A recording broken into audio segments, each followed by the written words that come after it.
Ah, Magluluto tayo ng ginisang Hokkaido kasi wala na tayong maulam.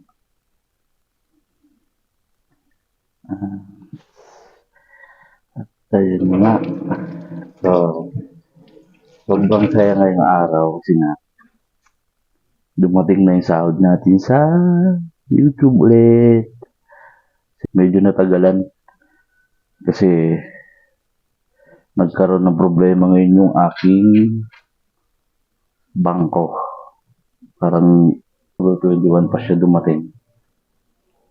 October 21 pa siya dumating pero nag-email sa akin na hindi nga daw naipasok sa bank account ko ngayon yung sahod ko noong November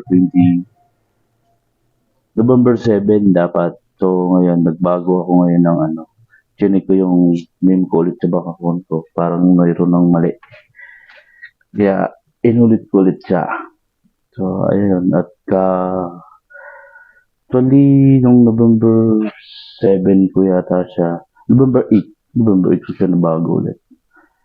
Tapos nung November 9 kahapon, nag-email sa akin na ipasok na daw ulit yung sahod ko kasi ang gamit kong bangko, yun yung bank.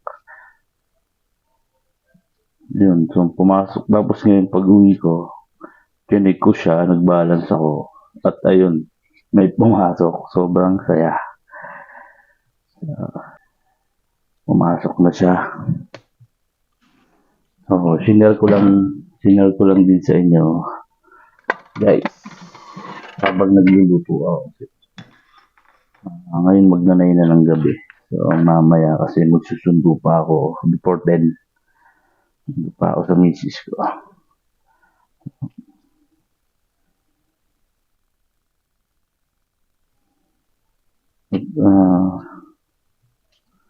Oops. Kasi wala na talaga maisip na iulam. Kasi nga lagi din kami pagod. Kada na uwi kami sa galing trabaho kasi pares kami may trabaho.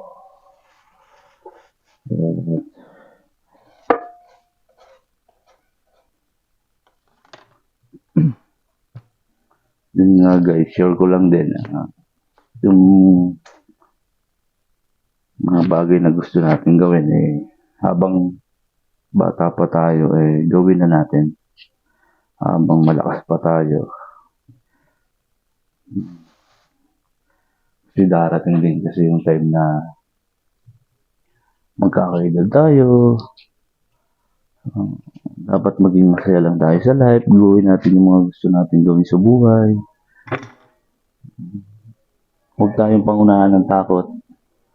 Kasi ako dati may channel na rin ako dati. 2021, gumawa ako ng channel ko. Hindi siya hindi ko naman siya na-uploadan kasi parang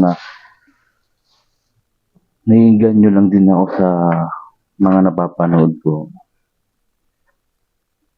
sa YouTube. Kaya nitong last May, tinry ko ulit. Gumawa ulit ako ng bagong channel ko. So, at ayun nga. So, sa awa ng Diyos, nag-boom. So, sana tuloy-tuloy. Kahit simple lang yung mga upload ko, sana tuloy-tuloy din siya kasi nakakapanood ako ng mga vlogger na talagang malalaki na yung mga mga channel nila like ni Gio, Kalinga, Pugong Biyahero. Yan lagi yung pinapanood namin. Kada gabi bago matulog, wala kami pinapalampas ng mga video nila. So, nai-inspire ako. Lalo ako nai-inspire lalo na yung kay Gio na simple lang, ang ganda ng mga nila. Vlog nila, mga adventure lang. Bigo sa ilog. So, parang na-inspire ako ng ganun yung gawin ko. Pero sa ngayon kasi, hindi ko pa magawa. Kasi nga, may work din ako. siguro darating din yung point na magsasawa tayo sa trabaho kasi every every morning, every day, tapos kada nauwi sa gabi, yung paulit-ulit na routine ng ano, pero masaya ako, masaya pa rin ako sa ginagawa ko. So, bakit nga ba tayo nagtatrabaho, di ba? Karamihan naririnig ko dyan, pag tinan mo, ba't ka nagtatrabaho? Lagi sinasabi, para sa pamilya. So, wala bang magsasabi na kaya ako nagtatrabaho dahil masaya ako sa mga ginagawa ko. Sa yung everyday na ginagawa masaya. Diba? Bakit nga ba yung magtatako, di ba? Tanungin mo sila, bakit naglalako sila ng dako everyday?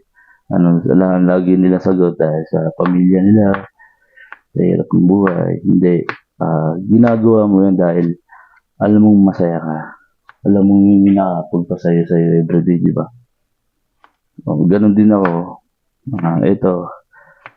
Nag-work ako dahil alam ko masaya. Di ba? Pag nagsawa ka na, syempre, pag hindi ka na masaya, di ba, iiwan mo rin.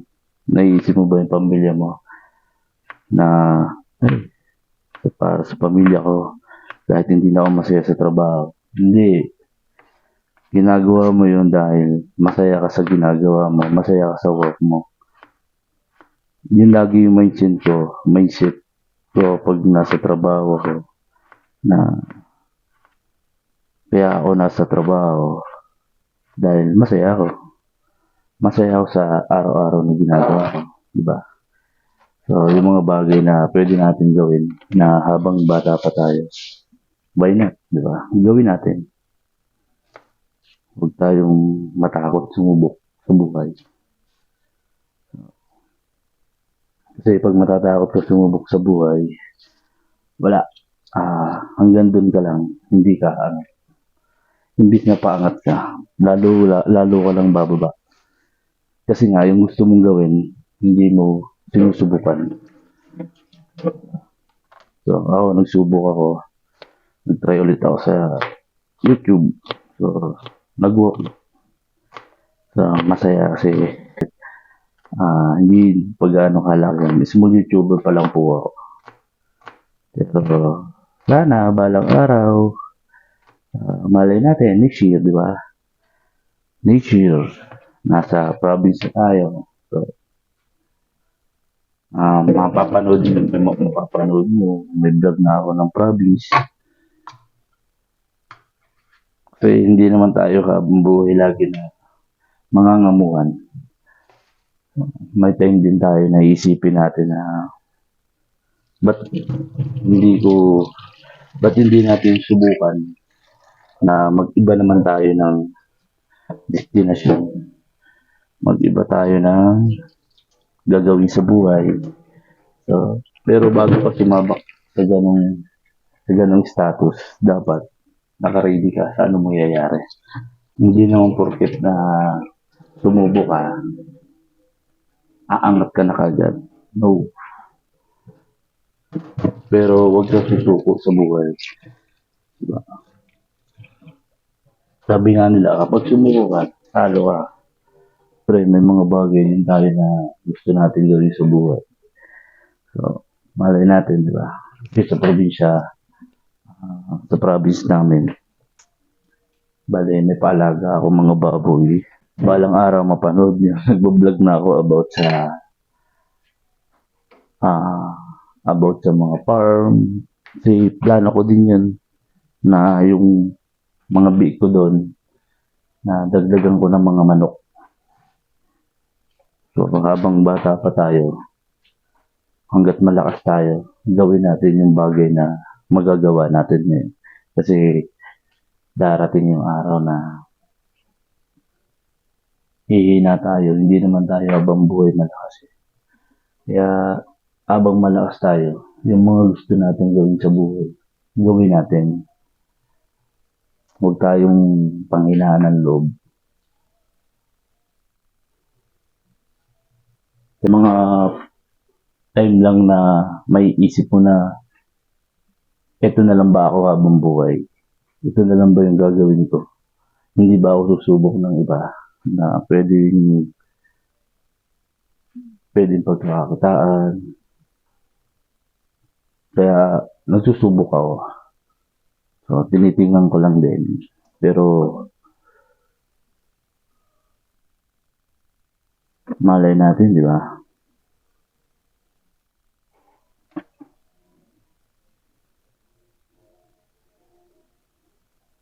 Siyempre tayo, patanda tayo, hindi tayo pabata.